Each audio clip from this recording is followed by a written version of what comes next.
Bank Nifty में कैसे invest करें और how to invest in bank Nifty, आज इस वीडियो में हम बात करेंगे। तो दोस्तों, बहुत सारे लोग जो हैं वो इंडिया के बैंकिंग सिस्टम में इन्वेस्ट करना चाहते हैं। अलग अलग बैंक हैं, हमारे बड़े बड़े बैंक हैं, SBI, ICICI, HDFC, कोटक, ये चार बहुत अच्छे बैंक माने जाते हैं।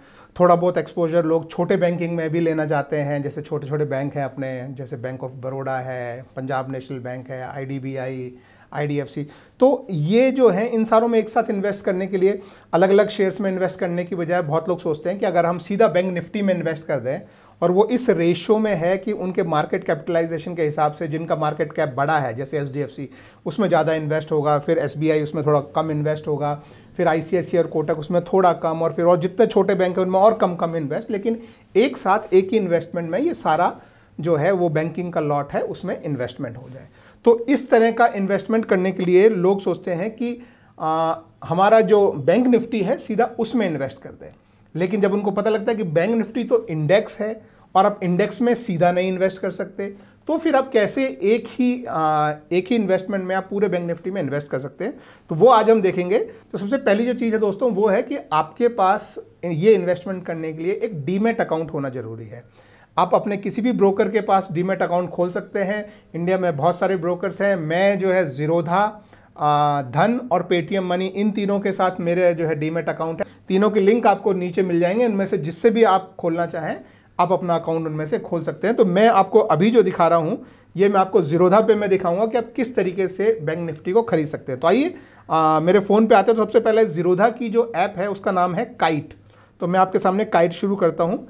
ज़ीरोधा की ऐप है काइट, धन की ऐप का नाम धन ही है, पेटीएम मनी की ऐप का नाम पेटीएम मनी ही है। तो आप इस तरह से ऐप में आएंगे और ये सबसे पहला जो वॉच लिस्ट वाला जो सेक्शन है वहाँ पे आप आएंगे तो आपको खाली वॉच लिस्ट दिखेगी।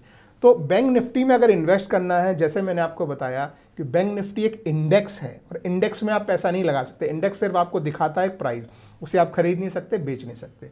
तो फिर आप उसमें कैसे इन्वेस्ट करेंगे? तो एक कॉन्सेप्ट होता है जिसे हम ETF बोलते हैं, या एक्सचेंज ट्रेडेड फंड्स। तो ये क्या होता है, जिस रेशो में बैंक निफ्टी का इंडेक्स बना है, जैसे HDFC का ज़्यादा पोर्शन है, फिर SBI, ICICI, कोटक का पोर्शन है, फिर और जो छोटे बैंक हैं उनका पोर्शन है, उसी रेशो में ये जो फंड है वो उन सारे शेयरों के शेयर्स जो है वो खरीद के रखता है। तो जैसे ही बैंक निफ्टी 1% चढ़ेगा ये ETF भी 1% चढ़ता है। बैंक निफ्टी 2% गिरा तो ये ETF भी 2%। तो जितना बैंक निफ्टी चढ़ेगा उतना ही ये ETF चढ़ता है। तो ओवर द पीरियड मान लीजिए बैंक निफ्टी ने आपको 17% रिटर्न दिया तो ये ETF भी लगभग आपको 17% रिटर्न देगा। तो इसमें इन्वेस्ट करने का जो तरीका होता है लॉन्ग टर्म के लिए वो ये कि आप ETF खरीद के रख लें, और ये बिल्कुल शेयर जैसा ही होता है, आपको और कुछ एडिशनल नहीं है। तो ETF इंडिया में जो सबसे ज़्यादा जो चलते हैं वो 20 चलते हैं। जैसे निफ्टी में इन्वेस्ट करना है तो निफ्टी 20, बैंक निफ्टी में इन्वेस्ट करना है तो बैंक 20। तो आप ये यहाँ पे देख सकते हो। सबसे पहले हम ये सर्च एंड ऐड है, इस पर हम क्लिक करेंगे और यहाँ पे हम सर्च करेंगे बैंक 20। ठीक है, तो देखिए आपके सामने ये दो लिस्टिंग आ रही हैं। तो ये जो है ये निफ्टी बैंक को वो करते हैं, और ये बैंक 20 जो है ये सबसे बड़ा फंड है। तो हम सबसे ज़्यादा जो है वो लिक्विडिटी चाहते हैं कि हम जब भी चाहे एंटर हो जाएं, जब भी चाहे एग्जिट हो जाएं, बहुत ज़्यादा हमारा जो एंट्री एग्जिट में ज़्यादा खर्चा ना हो। तो ये आपके सामने दो हैं, और आप देख सकते हैं कि ये ऊपर वाला जो है NSE में लिस्टेड है, नीचे वाला BSE में लिस्टेड है। आप चाहें तो एक को ऐड करें, आप चाहें तो दोनों को ऐड कर लें, कोई फ़र्क नहीं पड़ता। और इनमें से आप दोनों में से किसी के ऊपर भी क्लिक करें। देखिए ये मैंने क्लिक किया तो आपको यहाँ पे बाय और सेल का ऑप्शन आता है, इसे आप खींच के ऊपर ले सकते हैं। आप यहाँ पे नीचे सारे प्राइसेस वगैरह भी दे सकते हैं। तो इसमें इन्वेस्ट करने के लिए आपको बाय पे क्लिक करना है। ठीक है, अभी इसका प्राइस जो है वो आपको ऊपर दिखाई दे रहा है कि 460 रुपये 25 पैसे इस समय ये प्राइस चल रहा है। अब आपको जितने भी शेयर खरीदने हैं, मान लो मैं बोलता हूँ कि मुझे 200 शेयर जो है, मतलब 200 ETF या 200 क्वांटिटी ETF मुझे खरीदनी है, लेकिन मुझे ये भाव थोड़ा ज़्यादा लग रहा है। तो मैं से बोल रहा हूँ कि मुझे जब भाव 458 जब आ जाए तब मुझे 200 क्वांटिटी आप ये शेयर जो है मार्केट से खरीद दो। अगर ये भाव नहीं आया तो मैं नहीं खरीदूंगा, लेकिन आज मार्केट नीचे जा रहा है तो मेरा एक्सपेक्टेशन है कि ये भाव शायद आज आ जाना चाहिए। तो इस आशा के साथ मैं ये अपना भाव लगाता हूँ। इसके नीचे आपको देखिए प्रोडक्ट में दो ऑप्शन दिख रहे हैं, एक है इंट्राडे और एक है लॉन्ग टर्म। तो इसमें आपको इंट्राडे सेलेक्ट नहीं करना है, ये वाला ऑप्शन आपको नहीं सेलेक्ट करना है जो मैंने अभी किया है, आपको लॉन्ग टर्म में रखना है। इंट्राडे का मतलब है कि आप आज ही खरीद के आज ही बेचना चाहते हैं। इसमें आपको जो है ये ट्रेडिंग के लिए यूज़ होता है और इसमें आपको एक्स्ट्रा लेवरेज मिलता है। मतलब आप अगर आपके अकाउंट में 100 रुपये है तो आप 500 रुपये का ट्रेड ले सकते हैं, इस तरह का लेवरेज। लेकिन लॉन्ग टर्म के लिए ये लेवरेज नहीं मिलता है, तो आप ये लॉन्ग टर्म का ये खरीद के रखेंगे। इसके नीचे आपका टाइप में 2 टाइप है, मार्केट और लिमिट। ये इंपॉर्टेंट है, दोनों में समझाऊंगा। बाकी एसएल और एसएलएम है, इनको इस समय आप छोड़ दीजिए। जब आप मार्केट पे क्लिक करते हैं, यहाँ पे देखिए, ये देखिए मैंने मार्केट पे क्लिक किया तो ऊपर ये प्राइस वाला सेक्शन आप देखिए, यहाँ पे 0.0 आ गया है। यानी कि आप अपना प्राइस नहीं बता सकते हैं कि मुझे इस प्राइस पे चाहिए। आप बोलते हैं कि जो भी मार्केट में इस समय सबसे बेस्ट प्राइस जो अवेलेबल हो उस पे मुझे दे दो। तो जैसे आप कहीं सब्जी खरीदने गए कि भाई 1 किलो आलू दे दो, बिना भाव पूछे आपने आलू ले लिए, तो वो अपनी तरफ से जो बेस्ट रेट होगा वो लगा के दे देगा। लेकिन जब आप बोलोगे कि नहीं मुझे तो इस भाव पे आलू चाहिए, तो वो बोलेगा, या तो बोलेगा कि नहीं इस भाव पे नहीं मिलेगा, या आपको बोलेगा नहीं शायद कल मिल जाए, कल आके चेक कर लो।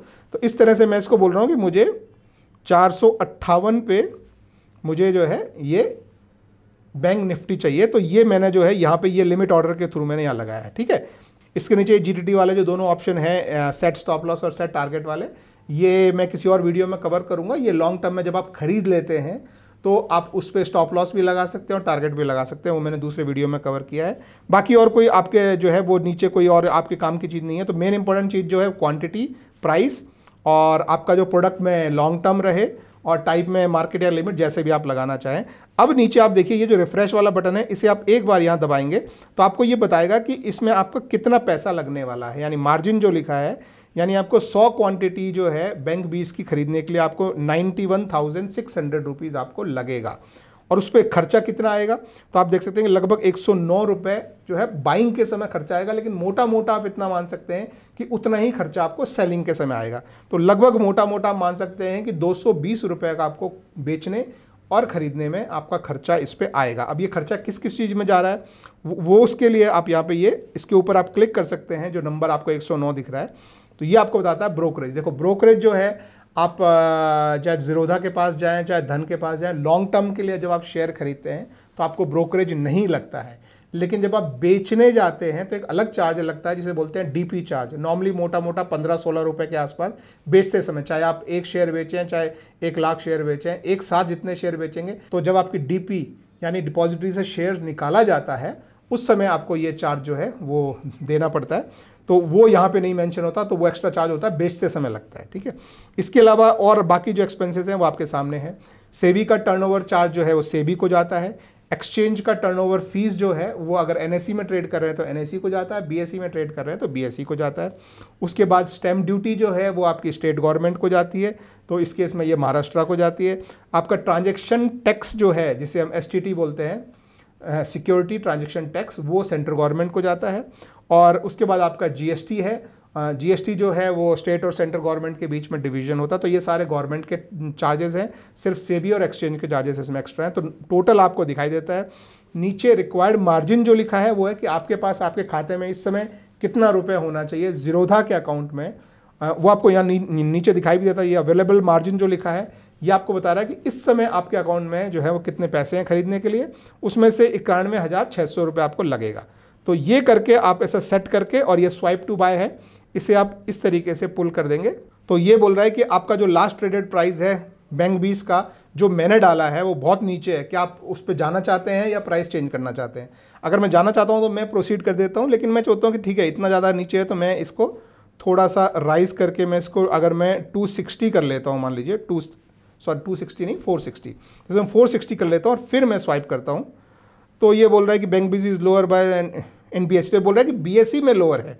तो अभी मैं फिर कैंसिल करता हूँ। तो अभी आप देखेंगे कि ये एनएसई में 460 रुपये 50 पैसे दिखा रहा है, बीएसई में 460 रुपये 10 पैसे दिखा रहा है। तो बोल रहे हैं कि देखो बीएसई में रेट कम है, आप बीएसई में करना चाहते हो क्या, तो ठीक है मैं बीएसई सेलेक्ट कर देता हूँ और फिर मैं इसकी बजाय मैं 459 प्राइस डाल के और मैं ऑर्डर एग्जीक्यूट करता हूँ। और आप देख सकते हैं कि मेरा ऑर्डर एग्जीक्यूट हो गया है और मैं इसे क्लोज कर देता हूँ।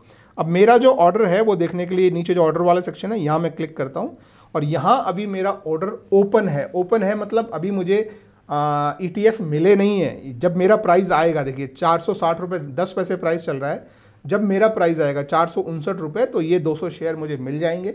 फिर उन शेयर को मैं चाहे 1 दिन के लिए, चाहे 10 दिन के लिए, चाहे 1 साल के लिए, चाहे 10 साल के लिए, जितना समय मैं होल्ड करूं मैं कर सकता हूं। उसके लिए कोई एक्स्ट्रा चार्जेस वगैरह नहीं लगते हैं। जब भी मैं बेचने जाऊंगा तो लगभग 15-16 रुपये DP चार्जेस जो है वो एडिशनल लगते हैं। बाकी वो 109 रुपये चार्जेस वो दोबारा से आपको जब बेचने जाएंगे तब लगेंगे। तो इस तरह से आप बैंक निफ्टी में इन्वेस्ट कर सकते हैं, जो कि इंडिया के बैंकिंग सिस्टम का एक मिरर है, एक मिरर इमेज है, जो बताता है कि हमारा बैंकिंग सिस्टम कैसे काम कर रहा है। अगर बैंकिंग सारे अच्छा करेंगे तो आपका बैंक निफ्टी अच्छा जाएगा और आपका इन्वेस्टमेंट जो है वो अच्छा प्रूव होगा। आई होप वीडियो हेल्पफुल रहा हो। अगर हेल्पफुल रहा हो तो एक थम्स अप देना। Thank you very much.